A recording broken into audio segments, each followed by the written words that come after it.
Vida e Saúde está de volta com você. Hoje o programa vai trazer aqui informações importantes para você combater doenças, para você viver uma vida mais alegre, mais plena. E eu espero que você esteja de coração aberto para receber essas informações transformadoras. Vamos juntos? Olha, começamos hoje o mês de março com um alerta ressaltando aqui a importância do diagnóstico e do tratamento precoce do câncer coloretal. O Instituto Nacional do Câncer, o INCA, estima que mais de 41 mil novos casos de câncer de cólon e reto para cada ano do triênio entre 2020 e 2022. Esse é um dos 3 tipos de cânceres que mais atingem os brasileiros, e também é o segundo tipo mais frequente de câncer entre homens. Só perde para o câncer de próstata. Então, esses dados são realmente preocupantes, mostram a urgência que existe da gente conhecer melhor a doença para lidar melhor também, evitando o problema. E é por isso que a gente convidou aqui a doutora Daniela Cano, que é médica do estilo de vida e também cofundadora da Sou Saúde. E ela vai nos ajudar aqui a esclarecer as principais dúvidas e vai nos ensinar a prevenção do câncer coloretal. Você está comigo? Vamos juntos aqui? Olha, eu sei que o brasileiro tende a se preocupar com alguns problemas somente quando eles acontecem. Mas a gente quer ser um brasileiro diferente, você quer? A gente quer cuidar antes que o problema chegue. Então, participa com a gente.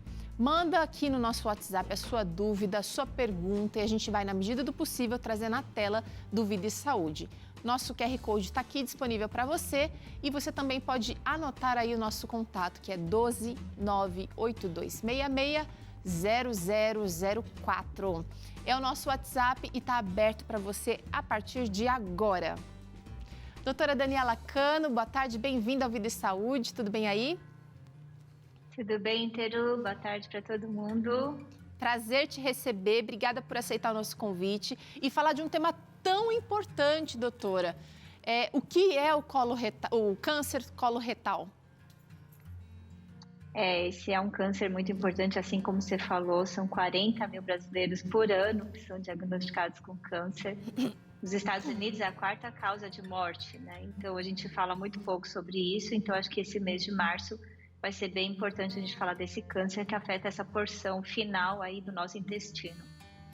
Vamos mostrar para a população agora onde é que pode estar localizado o problema, doutora? Na nossa tela a gente tem aqui uma animação dessa região, então o intestino aí que está em destaque. Eu queria que você explicasse para a gente onde que pode acontecer. Desde aqui de cima, logo depois perto do estômago, que pode estar acontecendo, doutora?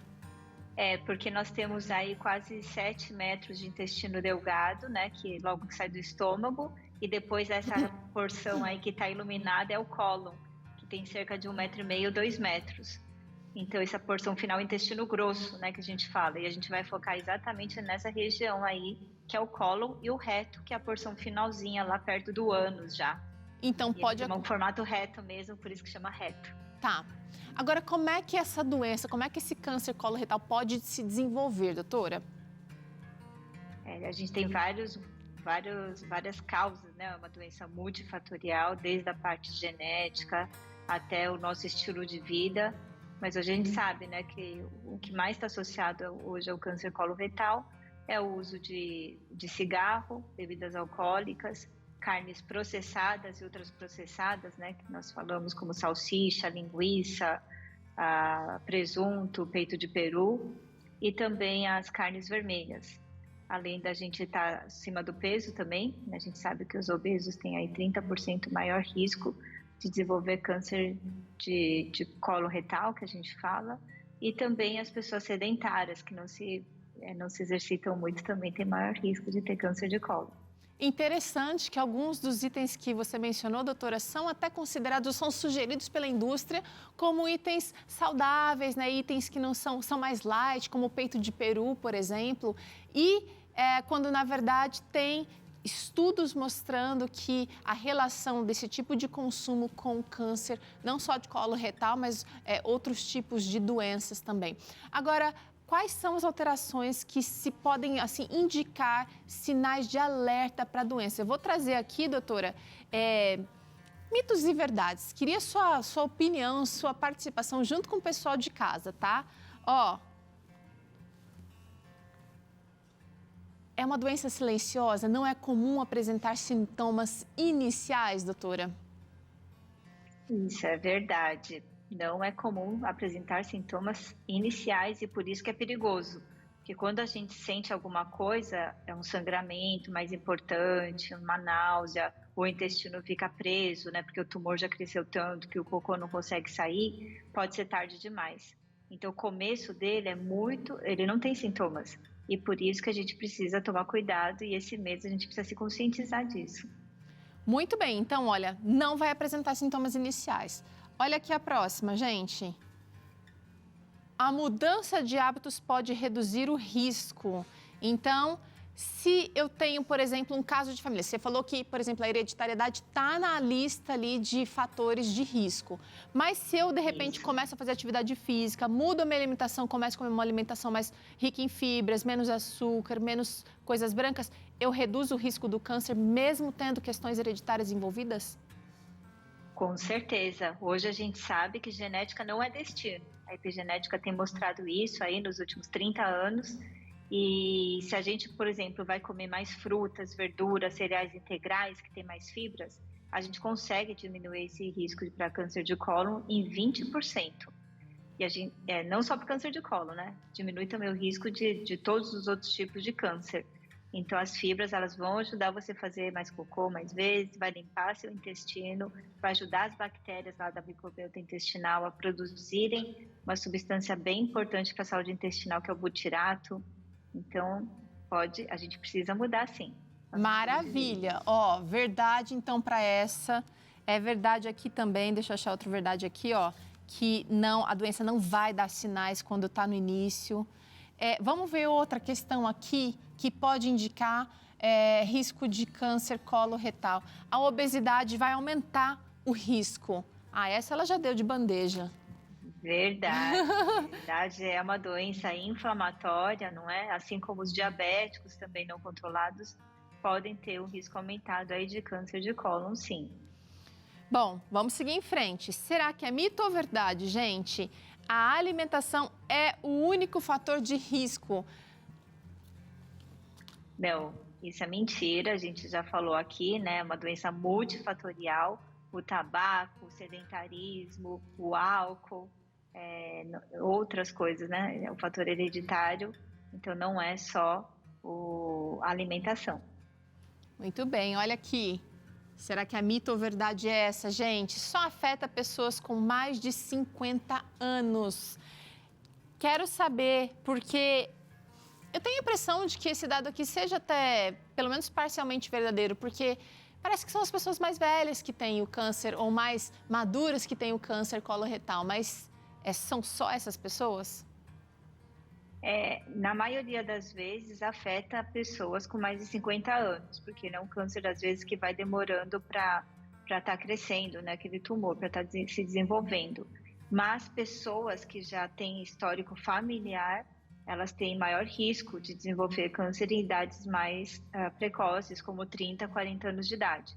Então, apesar da gente sempre estar preconizando, né, que se faça colonoscopia aí depois dos 45, 50 anos, pessoas que já têm algum tipo de sangramento nas fezes, alguma suspeita, ou que já tem câncer na família, pode sim ter indicação de começar a fazer a investigação antes dos 40.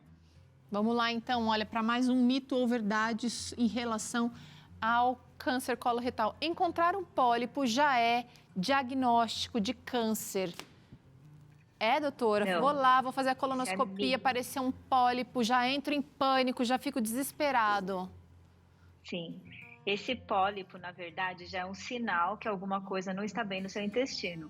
Aí, quando faz a colonoscopia, que é aquela câmerazinha, aquela cânula que é colocada no intestino, já tem um material que vai cortar esse pólipo, e esse pólipo, então, vai para a lâmina para o médico fazer uma biópsia E aí, depois dessa biópsia que a gente vai ver se realmente é um adenoma ou se é um adenocarcinoma, né? Se é uma coisa, um pólipo benigno ou se é um pólipo maligno. Mas me fala uma coisa, aproveitando, doutora, então é mito, o pólipo pode sim ser já um indício do câncer, mas também pode não ser nada. O que são os pólipos? Como é que eles se instalam ali no nosso intestino?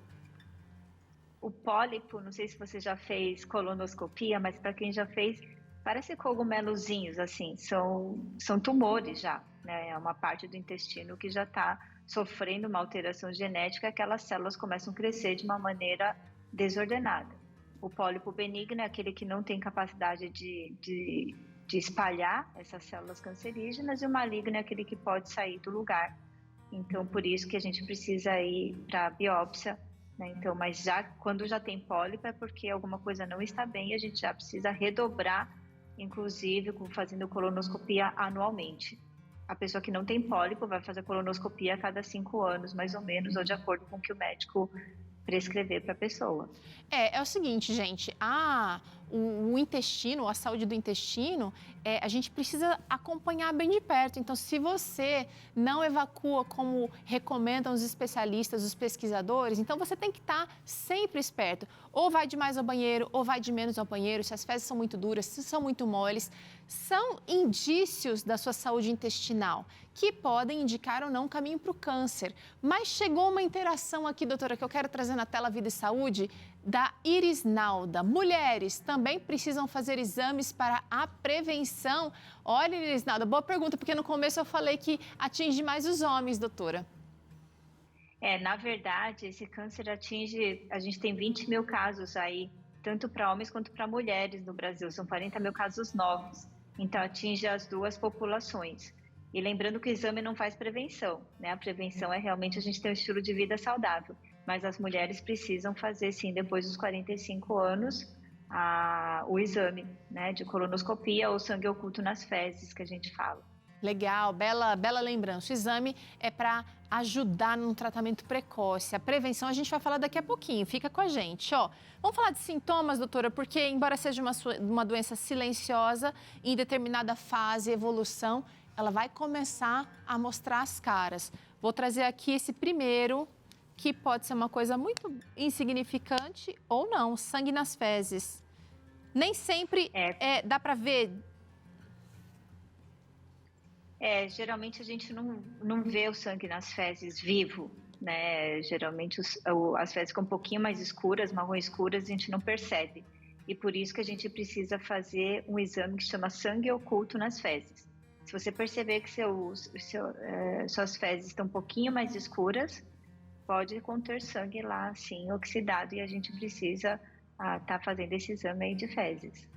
Eu vou seguir aqui com a análise das fezes do cocô. Se de repente teve uma alteração na forma das fezes. A vida inteira então, fiz de um jeito, agora mudou. Exatamente. Às vezes o formato das fezes tem que ser em forma de salsicha, né? Que a gente fala, aquele Bristol, a escala de Bristol 4. Aquele cocô bem formadinho, bem inteirinho, né? Que não fica flutuando. E marrom. Quando a gente está com o cocô que começa a ficar mais fino, a gente tem mais dificuldade, né? Parece que está trancado, pode ser que o tumor já esteja grande e aí você tem uma alteração aí do formato das fezes. Não que a alteração do formato já significa que você tem câncer, mas se mudou o tamanho, está ficando mais fininho, você está com mais dificuldade de evacuar, precisa investigar. Tá. Além de mudar o formato, também pode mudar o hábito intestinal. De repente era um reloginho, ou ia X vezes por semana, começa a mudar esse hábito? Porque pode estar tendo, porque o tumor vai acabar deixando, né, uma alteração lá, o intestino fica um pouco mais inflamado, mas se o tumor está muito grande e causa uma obstrução, aquele cocô não consegue sair, né? Então a gente fica tendendo a ficar um pouquinho mais trancado, mais constipado. Isso pode gerar esse outro sintoma aqui, ou não? Dor ou desconforto abdominal, gases, aquela barriga distendida. O que você acha, doutora? Sim, muitas vezes a pessoa vai sentir dor quando aquele tumor já está grande e esse desconforto, porque a gente não consegue eliminar as fezes, né? ter uma alteração da microbiota intestinal, produzindo mais gases, fica mais distendido, pode dar cólica, mas já numa fase mais avançada isso, tá? Ó, então vamos ficar esperto antes disso. E aí, essa distensão, ela pode. A gente consegue palpar a barriga e sentir essa massa que já do tumor, ou muitas, porque pela anatomia do que a gente mostrou aqui na tela, o intestino passa por trás do outro intestino aqui, não é? Na verdade, imagina que a gente tem quase aí de 8 a 9 metros de alça intestinal. Imagina uma mangueira de 9 metros dentro da sua barriga. Então, fica tudo meio bagunçado lá dentro, né? E aí a gente pode sentir essa massa tumoral no caso de estágios bem avançados. Isso já é no caso lá na frente, né? Que já está bem grave. Tá. E também pode acontecer, doutora, a perda de peso, fraqueza, anemia. Por que isso, doutora? É no intestino que a gente absorve vitaminas, absorve os nutrientes do que a gente come? A maior parte do que a gente come, a gente absorve lá em cima, no intestino delgado, né? Logo depois que sai o estômago. Então, não é tanto por causa da absorção, é porque realmente as células tumorais, elas consomem muita energia, né? Então, a pessoa começa a sentir menos fome, né? Por isso que dá o que a gente chama muitas vezes de caquexia, né? Em pacientes que têm câncer. E também anemia, porque está sangrando lá dentro, né? Por isso que a gente faz o sangue oculto nas fezes. Então, uma anemia sempre tem que ser investigada, porque nem sempre é por falta de ferro. Existem vários tipos de anemia e o câncer é uma doença que acaba dando anemia também. Muito bem, olha aqui o alerta para você. Chegou mais uma interação, doutora Daniela, que eu quero trazer na tela nesse momento. A Enoé Eliane, ela pergunta o seguinte: doutora, quem tem hemorroidas tem maior chance de adquirir a doença? Boa pergunta. Se você tem uma hemorroida, a doença hemorroidária é quando aquele anelzinho que está para dentro do ânus vai para fora, né? Então, o sangramento que você tem nas fezes, muitas vezes é de uma hemorroida que pode ter estourado. Então, e geralmente dá um sangue mais vivo, não é o sangue que está vindo lá de dentro, está vindo lá de fora quase, né? Lá perto do ânus, perto da portinha. Então, a pessoa que tem hemorroida, ela pode ter maior risco de ter câncer de cólon, não por causa da hemorroida. A hemorroida geralmente dá em pessoas que já têm uma predisposição, mas que geralmente já têm o intestino preso. Uhum. Então, o intestino preso pode aumentar o risco de ter câncer, porque as toxinas ficam muito mais tempo lá na parede intestinal, né? E aumenta o risco, então, da gente ter uma alteração do DNA. Então, não a hemorroida que aumenta o risco, mas as pessoas que têm uma tendência a ter hemorroida porque o intestino não funciona bem. Agora, doutora, o tratamento vai depender muito da ocasião, né, desse achado, se foi uma doença diagnosticada muito precocemente, que é o que justamente que a gente quer fazer aqui ao longo desse mês, reforçar a importância do exame para que se faça esse diagnóstico precoce. O tratamento vai depender ali, então, desse ponto de partida, mas a prevenção faz parte do nosso dia a dia. A nossa equipe preparou aqui uma mesa com alimentos que são indicados para o nosso dia a dia, não especificamente para combater o câncer, mas para que a gente tenha condições de combater várias outras doenças, bem como também alimentos que são contraindicados, tá aqui do lado, e que infelizmente faz parte da rotina alimentar de muita gente. Fala pra gente, é só essa alimentação? Fritura, carne vermelha, os embutidos, né? Salame, peito de peru, mortadela, linguiça, bacon, os espetinhos, salsicha, churrasco. Né? O pessoal come muito. Salsicha. Pois é, então, seriam esses alimentos, assim, a questão principal? Ou a gente precisa focar também em outros itens da nossa vida, do nosso estilo de vida, para prevenir completamente? A alimentação exerce o papel número 1, porque tudo que a gente come acaba passando no intestino, né? E precisa sair pela portinha do ânus. Então, o cólon é a última porção onde a gente alimenta a nossa microbiota intestinal de uma maneira positiva ou negativa. Então, a alimentação, né, baseada em fibras, eu falei para vocês, as frutas, verduras, os cereais integrais, o arroz integral, vão funcionar, vão auxiliar o intestino a funcionar mais vezes, né? E tem bastante antioxidante, que é contra o câncer de cólon e vários outros tipos de câncer e doenças, porque eles são anti-inflamatórios também. além das fibras, né, fornecerem o substrato e a comidinha para as bactérias boas estarem se multiplicando. Agora essa... Pode falar. Não, fala você, doutora. Não, e a carne vermelha vai ter muito o que a gente chama de compostos N-nitrosos, não é? E esses compostos acabam aumentando o risco das nossas células, né, do nosso DNA lá no núcleo da nossa célula sofrer uma alteração, e a maneira como a gente prepara essas carnes também influencia.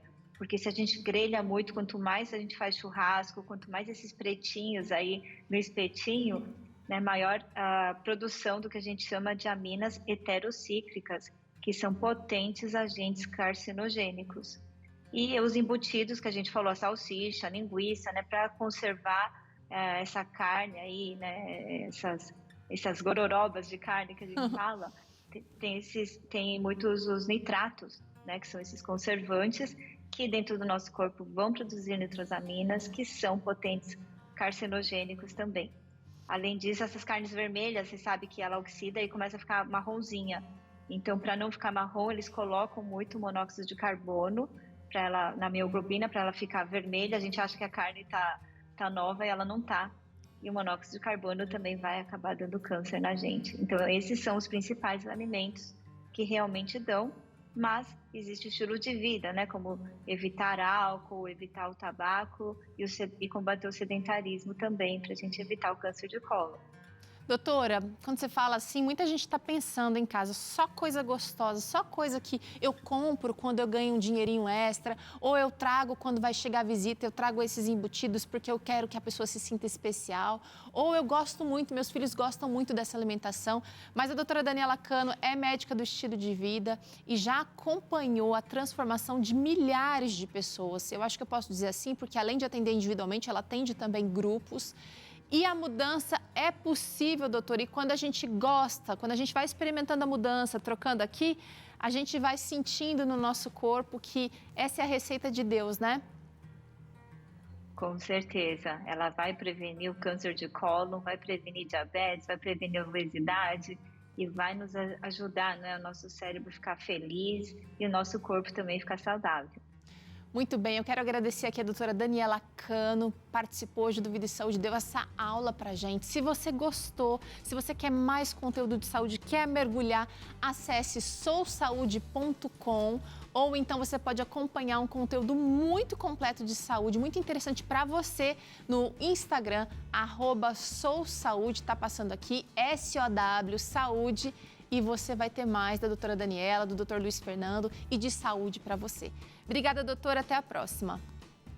Até mais, Teru. Tchau. Muito bem, olha, a gente faz um intervalo curtinho na volta. Tem estreia da nova temporada do Desafio Card por aqui. Você vai se movimentar com a gente, vai colocar seu tênis, faz um espaço aí para você fazer junto. E ainda hoje tem receita de pudim de pão com morango. Olha isso, gente. Tá um cheiro sensacional por aqui. Eu não quero que você perca essa receita por nada. Volto já.